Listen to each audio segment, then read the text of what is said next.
Assalamualaikum warahmatullahi wabarakatuh. Halo semuanya, kami dari kelompok 9 akan menjelaskan mengenai subsistem agribisnis dari hulu ke hilir dengan komoditas tembakau.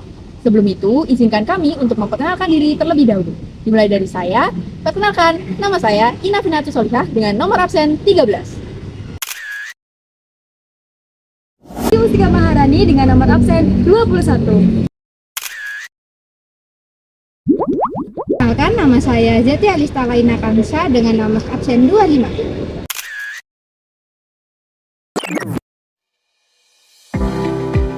Halo teman-teman mahasiswa pertanian, tahu nggak kalau tembakau itu jadi komoditas paling penting yang dapat meningkatkan devisa negara terutama di Indonesia dengan produksi nasional sekitar 238,800 ton pada tahun 2023 dengan melibatkan 2,3 juta keluarga petani dengan lahan 200.000 hektar. Tembakau menjadi salah satu komoditas paling berjasa. Bicara soal tembakau, tidak bisa lepas dari yang namanya Kabupaten Jember. Sebagai jantung tembakau di Indonesia, Jember dikenal oleh dunia melalui varietas Besuki Naongs yang kini menjadi bahan baku cerutu premium internasional.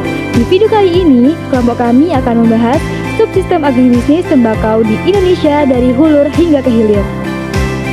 Tembakau bukan hanya komoditas pertanian biasa, tetapi juga bagian penting dari sejarah dan budaya nasional. Selain bersifat padat karya, tembakau juga memberikan kontribusi besar terhadap penerimaan negara dengan nilai cukai mencapai 213,48 triliun pada tahun 2023. Hal ini sejalan dengan pernyataan Direktorat Jenderal Perkebunan tahun 2024 yang menyebutkan bahwa tembakau telah lama menjadi bagian penting dari sejarah pertanian dan budaya nasional. Sektor hulu atau penyediaan sarana produksi mencakup seluruh kebutuhan dalam kegiatan budidaya, mulai dari benih unggul, pupuk, pestisida hingga peralatan pertanian. Pada tahap ini, petani melakukan persiapan lahan, persemaian, hingga proses penanaman. Ketersediaan dan kualitas sarana produksi tersebut sangat berpengaruh terhadap keberhasilan budidaya, sebab menentukan pertumbuhan tanaman dan hasil produksi yang akan didapat. Sektor selanjutnya masuk pada tahap budidaya. Di sini adalah tahapan di mana kita menentukan baik atau tidak dari hasil yang kita peroleh nantinya. Tanam bibit, rawat irigasi, pemupukan, kendali hama. Itu semua adalah rangkaian yang harus diperhatikan oleh petani. Merupakan tahap penting dalam budidaya tembakau yang sangat menentukan kualitas daun yang dihasilkan. Proses panen dilakukan secara bertahap sesuai tingkat kematangan daun, dimulai dari daun bagian bawah hingga ke bagian atas tanaman.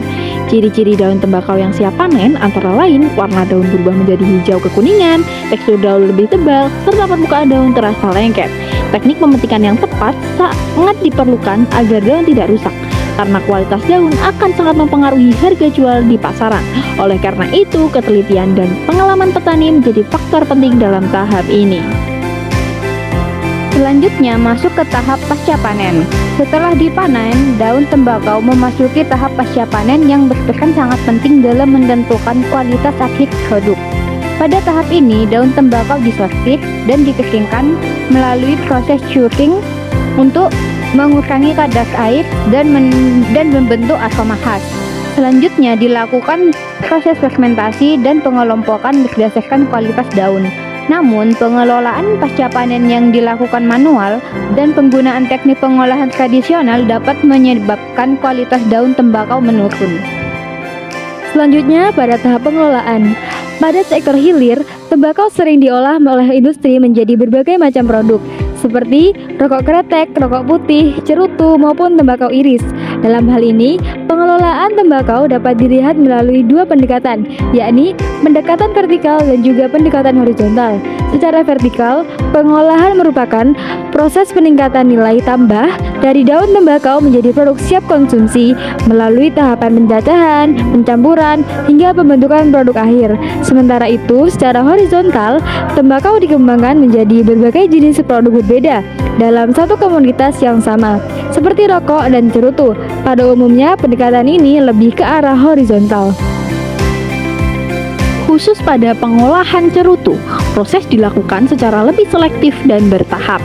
Daun tembakau yang telah melalui curing dan fermentasi akan disortir, kemudian dikelompokkan menjadi bagian filler, binder, dan wrapper. Selanjutnya, daun digulung secara manual oleh tenaga ahli untuk menghasilkan cerutu berkualitas tinggi, lalu melalui proses pematangan sebelum dikemas.